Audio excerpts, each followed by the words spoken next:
ana yenko ne nkosua de kakra emfanfa inflation na inflation kura ye hyase afie mu no ye hyase de free he na ye de aba abedu sam pempenso a ye do yenko ne nkosua de ewi a ye bia kwanya tum na wo so atimi a kire wadwen awo ye ensema hodo a ye de begu apunani enti na inflation up said you who say zigzag hey and a croro. I said that's the state of Ghana inflation baby yet to me aquacodu no now inflation no cry bisa say inflation ye den omo be catch say inflation nyina ne say wo si say sika dodo e de akoto adeketoa sa na mo be ka kire wo nanso ne tenteni ne ti a wa nyina ne say inflation ne say eniama bo e kosro as simple as ABC se matade na wotwe mu meto no 100 Ghana cedis na se na wotwe mekota atade kro no ana se meto atade no eye 150 Ghana cedis a de kire ne se entumu aba eye 50% 50 Ghana cedis na beka ho it means mesisa sika bebre na me de akoto atade kro no a na emom the basic ene ni kire mu nyina ne se eniama bo na ekosoro enti inflation aye kan se said ye eniama bo ehwiri kosoro ntententem enti ye ka se oh last month na inflation ye 1% and 10% by this month inflation akwa 20% a de kire ne se ofa bosumi etwa mu ene bosuwe ya eniama bo na sa hwiri akosoro ohamabu pen edu anase ohamabu pen oha from 10 to 20%, 100%. And the chance any born a dear air costro. Na mi jidi say, oko market, okoto tomatoes, okoto bayre, okoto jane, okoto broni wewu, okoto atade, say ye fool so good from winning low, adomada so, another boutique, ura supermarket. They be aquana price and they keep changes, you know. A child say, a inflation, and yama borno and air costro. Oko, so kwakota de shop wa. You can't just say yama inflation discounts. You can't just say yama price discounts. Say okoni you can't just say anyama no bo akosra. You can't just say inflation akosra. You can't just say anyama bo akosro. And the inflation ne kese ne tentini ne tie mu ni nyina ne say anyama bo akosro. Na sen anyama bo esi efa akosro e wo memo. Me kan say Dr. Muhammad Bawumia in opposition. Sabre eye Professor John Evans Atamils. Sabre o Mampena John Dramani Mahama as the head of economic management team. Na single digit inflation NDC 4 year go mapa ya manage inflation ye bibia ekoye. Omo ka kire say inflation enya ade ehu hia enya inflation ye ni sa na mo ka kire. But aban ba ye NDC 4 single digit inflation ana mo free aban mo. Aban ba ye timi manage ya ma ye inflation ba single digit.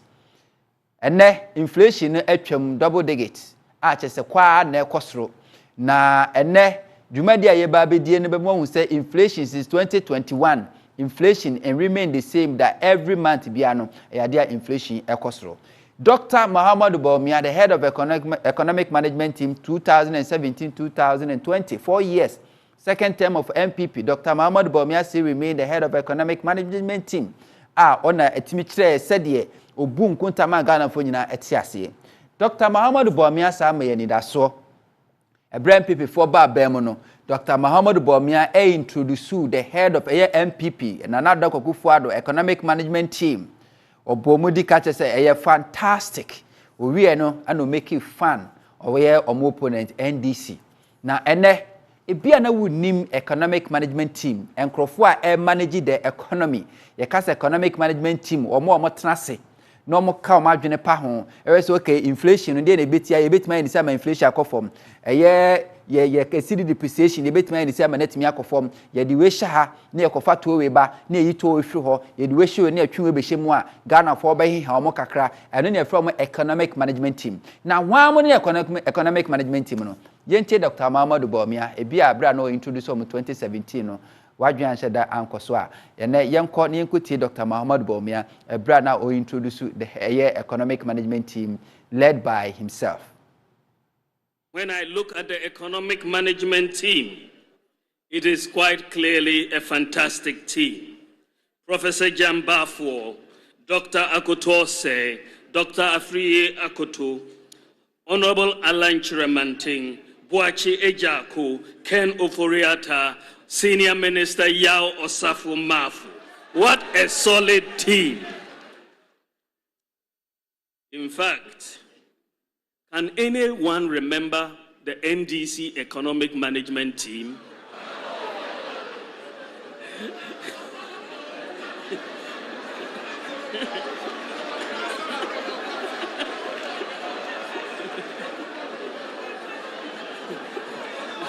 I'm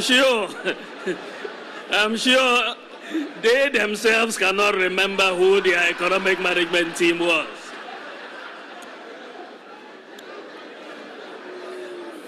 Kukrudu. So this is how Dr. Muhammad Bawumia introduced to MPP economic management team. Now omoke any predecessor NDC4. Now we mpenyufo na gina na Chiyira Samia Wuku ene wo NLA wo hwe Anthony Kabo Sabre now a deputy minister ene oni position but oka aban no ho Yira Lord Kome no a director of operation Flagstaff House ene ana Jubilee House ono anada so ne ho kafo Samira Bawumia okache se ni kunu Bawumia economic wastegate aches we nimide e wo sikasemu pa omotwetwe NDC4 but His Excellency John Dramani Mahama efri abam no kasembi say ne performance so ye sum Ghana fu so ansum Ghana ye posterity we charge posterity ni say ebre ene betumi atre na ye hwe say Dr. Muhammad Bawumia as the head of economic management team after 4 years after 5 years after 5.5 years in government ye hwe say the niama esitie with the inflation one said ye enyama esi etie meba graph we say so na na meba no ma men kwa ha na menye adwuma bi ewa ha we Ghana Statistical Service was May inflation hit 27.6%. Enti wofa bosumi etwa mu May no a enyama boa hwira akosoro ohoma bopen aduonu nso akiri ponsia o kasa o approximate no a 28%. Now, say transport fares and food prices pushed the rate of inflation in May 2022 to 27.6%. The Ghana Statistical Service has announced. This is against 23.6% recorded in April 2022. According to the government statistician, Professor Kwabena Enim, the rate of inflation for food, transportation, as well as electricity, water, household, and gas were higher than national average rate of inflation. And according to Aban Kunta-Buboni, a government statistician, Professor Kwabena Enim, was say May busumi etwa inflation yama bo no ehwira kosoro anase yama bo ehwira kosoro hama bo pen aduonu nson akiripo ensia ofa April na 23.6%, which is hama bo pen aduonu miensa akiripo ensia na setimi increase. Now, according to Abanku Ntabuni, said the entire money amabu etimi akosoro no was say inflation food enuane bo akosoro na ene before ameye editorial wie no ye be say enuane bo si kosoro last month ne hu say ampa no kre reflect afi transportation ahyentuade ebo kosoro bekan last month trotro drivers taxi drivers omunyina etutu mu wo de no to ncha electricity ahano na maintain amabias because ye ka say Electricity Company of Ghana the omo request akoma PRC for say ye increasing far more per 148%. As we speak, PRC for for any approval MI so ye mam 1%, 2%. And think we are expecting say electricity there can price ebeko. But one thing Ghana for you never be taken because how many Ghanaians in say okay me koto electricity 10 Ghana cedis, it is 3 days. So the next day, Mr. Koto 10 Ghana cedis with the same consumption, it 3 days. Ye to a prepaid, ye shed the huntino. So mutimi tumu crampa, and yada to bet me. But we can base on this and say, cost of electricity. So air dia costro because electricity price and cost ra. Because there's no way it will be captured as a factor ama inflation acostro in May. So Ghana statistician and as a Ghana Statistical Service, including cost of any inflation, with the electricity, it means electricity price, a cost it's not only electricity, water, and so HSA a cost after household, a day who do high kind highway, and so to me a cost me dana me 1,000, if you rase 1,500, my yes can to 2 me. Gas, Enframaja a de no aduane e wo fie enso yade atimi akofom ye say en subsidize gas liquefied petroleum gas so the baby timi aboa ma kwaye ye twa nnua ye de hibidie no atimi akofom enne petrol bo okosra na kerosene ye nkura se ka ne kerosene mo na mo ka ne kerosene bo so okosro na diesel bo so okosro gas ye de be no aduane so ade a ekosro. Now, what I say, a higher than national average inflation rate. Now, so far the national average inflation rate, which is 27.6 now, over inflation, food inflation, transportation inflation of electricity, water, household, gas, and in inflation is higher than 27.6%. Meanwhile, Eastern region, for the first time, in a while recorded the highest rate of inflation of 31.2% due to rising food prices in the region. Over the regional basis, Ghana Statistical Service over May bosume no a mantam du nsiare nyina na mantam a eniama bo ko soro paa aduane bo ko soro paa no eye Eastern region. Apoye mantamu o chese yade aduane bo e ko soro paa ohama bo pen aduasa baako akiripo mienu higher than 7.6% or more, 26.7% or more, higher than that. We say the was say the Eastern region because Eastern region is one of the regions because a food basket. If we afford to know our honum, say organic food, but Ghana Statistical Service say a year May, Bosumi Tremono. Open all the 16 regions, baby, aduane bo cost pa Eastern region even higher than Greater Accra. Chisebeka Sahana, the Paduduanwa Esu Egu. Ghana's annual inflation rate accelerated for the 12th consecutive month to 27.6% in May of 2022 from 23.6% in March. That was the highest inflation rate since January of 2004. Source Ghana Statistical Service. Ghana Statistical Service say a free 2004 Omanpening Kufuor first term. A free January 2004 besine no. Rainy inflation akosro pa. Until over from 2004 to 2020, it will give you a year 16 years plus 2 years kokawa 18 years. Until for the past 18 years, this is the highest inflation Ghana yetimi are recorded. Not even under the so-called incompetent John Dramani Mahama NDC government, said Dr. Muhammad Bawumia in opposition. It means this is the highest since 2004. 18 years. This is the highest, said the Ghana Statistical Service. Now, you share any Kasembi, I was saying. Opening a friend of Professor Steve Hank. Now, I am a professor of applied economics at the Johns Hopkins University in Baltimore, Maryland. Now, opening where you be at, you ban say economists, said the Dr. Muhammad Bawumia, you born a basso, one day, on your doctor, we were quite could do professor. It means when a name, Dr. Muhammad Bawumia.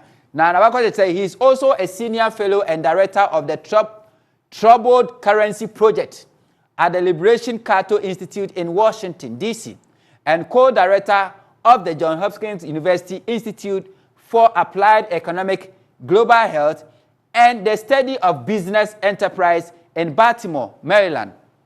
And the professor, one of the popular professors, economic professors, if you are seeing any no they are say nya ni mamu American kwa o hwe amahudo nyina o techi no hwe se obi esikasem esi eko to no eba na economics onye doctor degree dokuta say Dr. Muhammad Bawumia on the wakwa kudu professor na wetimi na papa yi eka assembly last month or tweety ne tweet or the two na asem okafa Ghana inflation huni o say today I measure inflation in Ghana at a stunning 45.63% yearly, with a debt crisis looming on the horizon. Ghana's interest rates have soared to 17%. The cedi is central bank junk, and investors are losing confidence. Papaya Simo Kaye editor Twitter. Bosumi bra. Last month, Ghana Statistical Service say inflation 23.6%. No.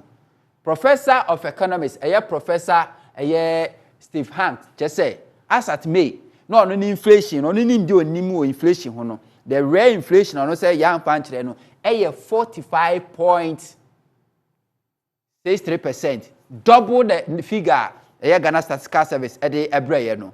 Na sana papa no esi ehu no enti se na ye inflation Ghana Statistical Service ede akwakodu 27.6% no me sure say Professor Hank esa de ono to figure ba it be much higher than 45.63%. Na se ebeje dia na se yanyini yenhwe May we ya bosumi atwam no Original TV, Original FM, Ignite Media etisi dwom ene kokohwe enuane ebo. We for just 1 week within the space of 7 days. 7 days the first week ekoye no na olonka of rice maize abro olonka na 12 cedis. The following week ekoye no eko 15 Ghana cedis. Sack of maize abro bottle na 450 Ghana cedis. Edi na otwa ekoye no ehwiri kokodu 650 Ghana cedis. Tomato adaka na 1000 Ghana cedis, 10 million. Ne na wotwe eche ekoye no ekodu 12 million. Eye adua beans olonka na 20 Ghana cedis. Edi na wotwa ekoye no na akodu 30 Ghana cedis. Ente no kra ha kra 50%. Enya no nko a. Eye beans bottle na 750 Ghana cedis, which is 7.5 million. Ne na wotwe eche ekoye no na ebo na kwakodu 820 Ghana cedis, 8.2 million Ghana cedis. That's Canada. Jene bottle anase jene kenteno na 70 Ghana cedis. Ne na wotwe eche ekoye no omoton no 130 Ghana cedis. Onion jene adaka no anase bottle no na 450 Ghana cedis. Ne na wotwe eche ekoye no price omode ma 550 Ghana cedis. Nya no kwa jene basket kenten kase no na omoton 170 Ghana cedis. Edi na wotwe esa kokko bisa abo no na ebo na kwakodu 270 Ghana cedis. Enya no kwa bayire na omode me enan agi 20 Ghana cedis. Ni na wotwe echi ekoye no bayire no ne price na 20 Ghana cedis. Ne mom enye enan biom no mayi baako edi afri so. It means omode sa baako no beka ho a enka bayire the same person oto the same bayire 4 no a obeto no 25 Ghana cedis. Bayire kotokuo no na 350 Ghana cedis. Na wotwe echi ekoye no na 450 Ghana cedis. Brother esaro na 30 Ghana cedis. Na wotwe echi ekoye no na 40 Ghana cedis. Saa so eno matwitwa pepe. So this is how enyama bo esi cost ntisa wo fa May 2022 busumi ye atwam ye said ye ne ankasa ye ko odwa so ko bisa anuane bo mala tadwa kesiem ni dwa hodo twem ahia ene de we price ne double ye no now they koto Professor Hank inflation figure or the ma ye which is 45.63%, which is almost double. It is waka Ghana Statistical Service or the ma ye no just 23.6. Multiply no at least we be just 45% we and it's a fa professor way on inflation figure or the May no. Now they compare said the Nyama Bosi cost through in May no. It means the professor is right. Because prices they are often in 10% between 50%, 60%, some of them quite almost 80%. It is professor and the professor and the it means that inflation no. It means inflation here there was through pa. Now, you know, I say last week, you start to petrol boom 7, 8, 9%. And then a liter of diesel. Diesel is 12 Ghana cedis and above. A liter of petrol is 10 Ghana cedis and above. Automatically, once I have to petrol, once I have to diesel, it will affect everything. The funny thing is, commercial cars, cargoes in a go so kofa brody deba, a techiman, a kofa by deba, a kwa kumadan, a kofa tomatoes deba, a call a slim, a kofa jane near to quadebano, or momu use diesel.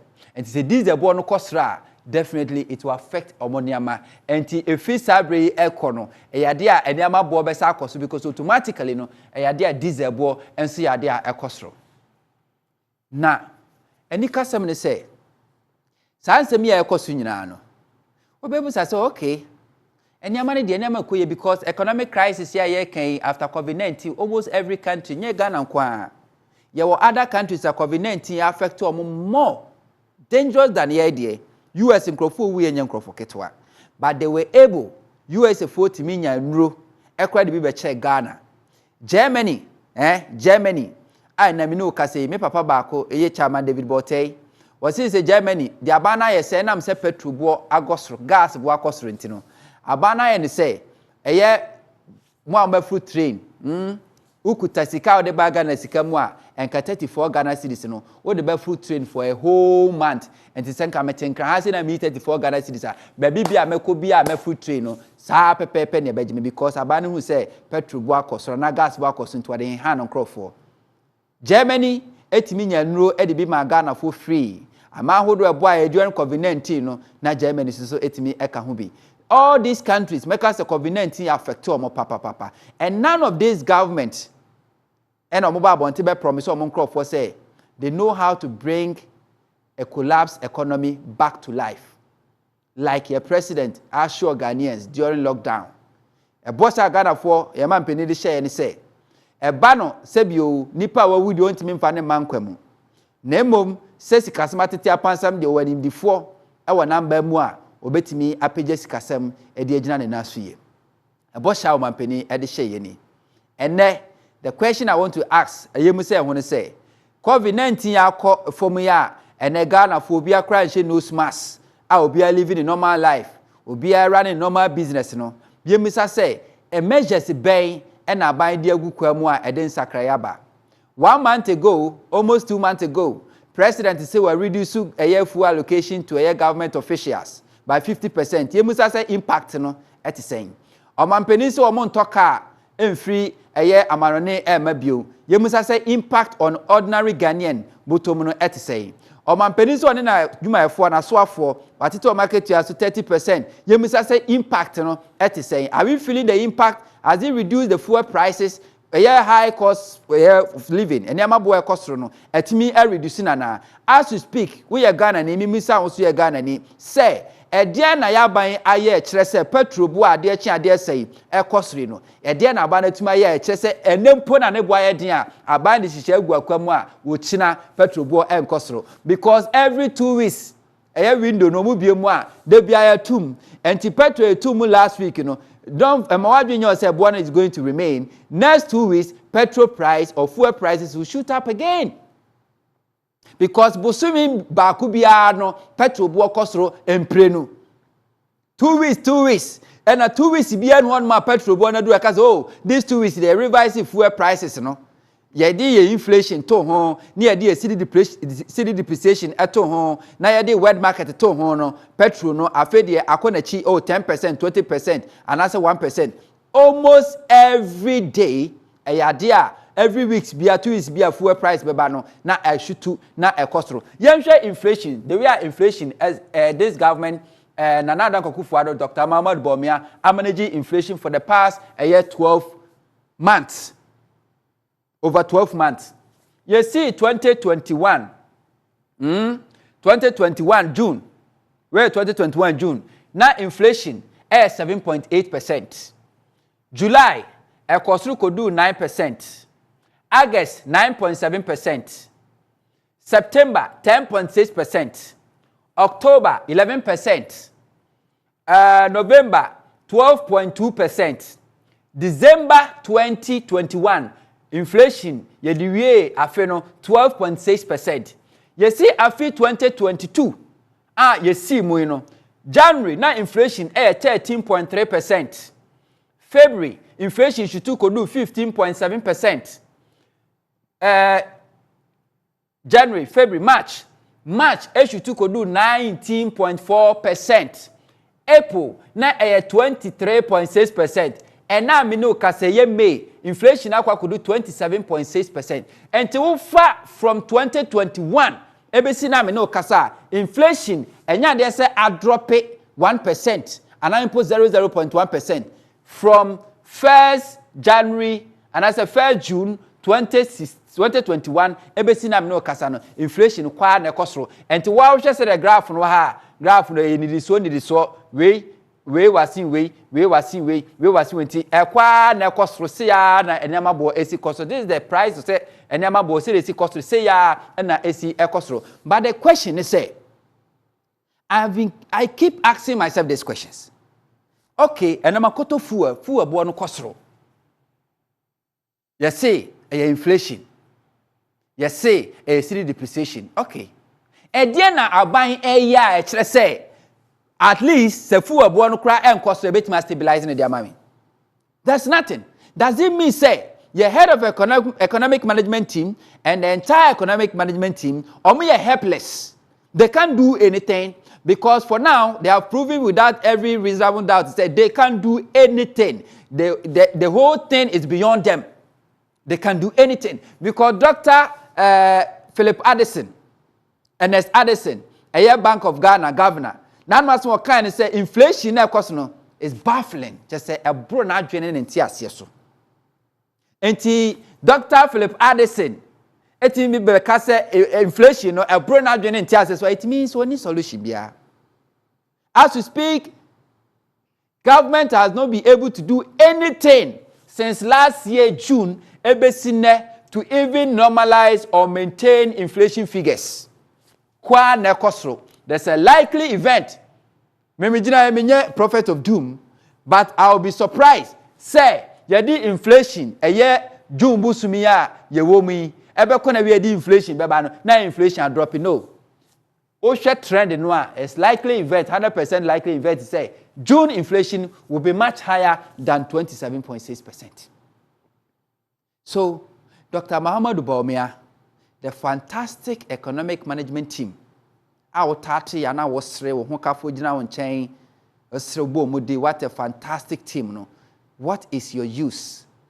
Ne world market petrol crop one kosra because of CD depreciation entine niama bo atimi ehwira koso. Vice President, head of economic management team, we are aware say rent has been increased more than 50%. What happened to the MPP promise I'm making Ghanaian youth? Some we know second term one.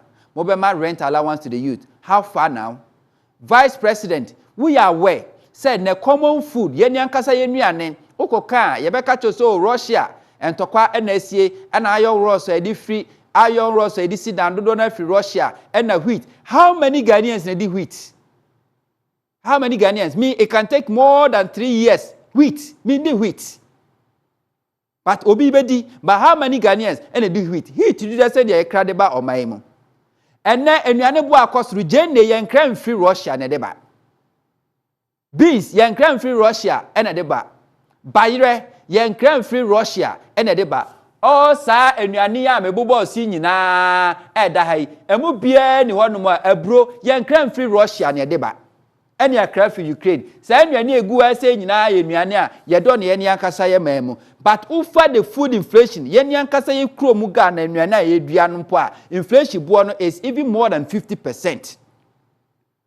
So we cannot blame entirely say a Russia-Ukraine war because the food items ye digu nyina no ye locally produced. Ye do ne Ghana ha ye enko Ukraine ye enko Russia and yakofa e aba. So why keeping on giving excuse? And a Russia-Ukraine war. And the Yenya Kasa and Bayre and Katechimai, Oko Techimaya, near the Bayrabo. May say, last him call Techimai. Yet Mrs. Sabai didn't see our car cry and Fufu, and now you can buy yam. A broboto 8.2 million, and Tosiadaka 12 million Ghana cities. You don't need our Ghana has said. What happened to the planting for food and jobs? Because said the Minister of Agric Minister, Dr. Owusu Kutu, also a part of the economic management team. Bekache said, "Enya buswa bumper harvest in enya busu." So enya buswa common economics, enya common basic economics in secondary school.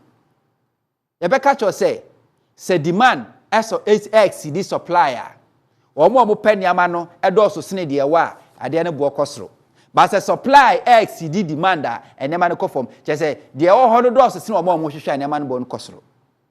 So if indeed say Adriane Ebuswa, why is it that they be a dear child they say Adriane bo etimi e cosro?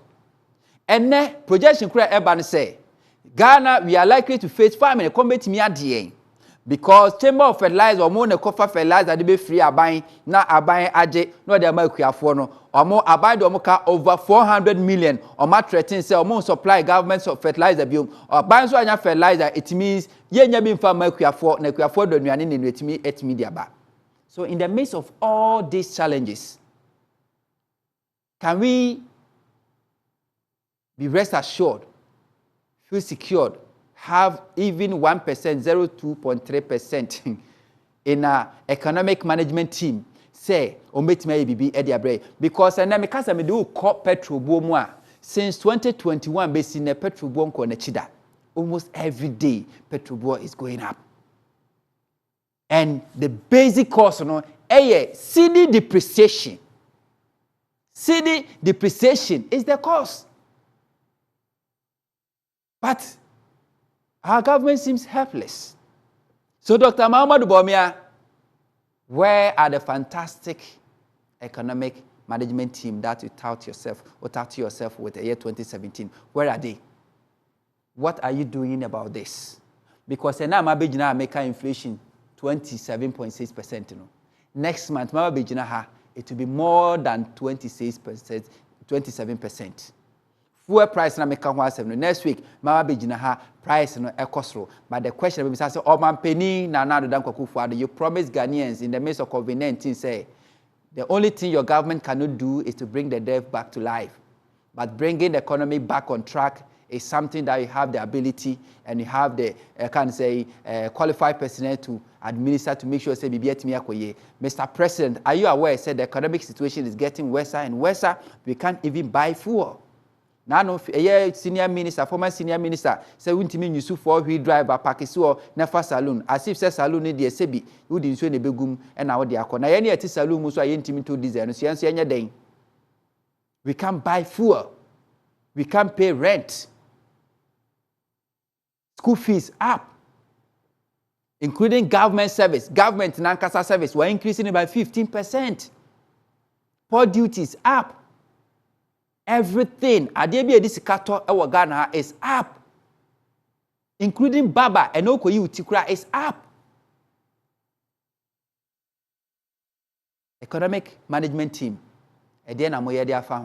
because for now, since beginning of this year, 2020, from 2021, economic management team, we are yet to benefit your usefulness.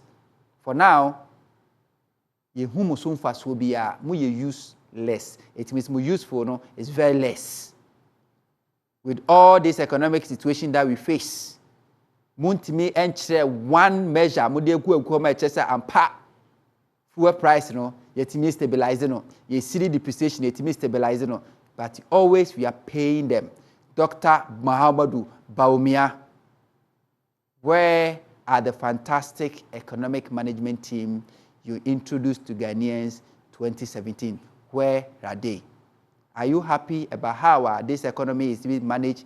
How food prices shooting up almost every day? How a Ghana phone team surviving? And then you cannot even maintain your lifestyle. Not to think about improving your lifestyle. Maintaining your lifestyle, you cannot. And then, so what is saying 2-bedroom it's difficult to maintain that standard. So what is single room it's difficult for you to maintain that standard. You cannot even maintain your standard. You cannot maintain that standard. Not to talk about upgrading yourself, but just maintain that level. You cannot, due to the economic hardship. And you promised Ghanaians to restore and bring back the economy back on track. Mr. President, from 2020 to 2022, we are talking about almost 3 years. Where are the plans? Results no ever hinfa. As usual talk shop, you promise and you never think about delivering.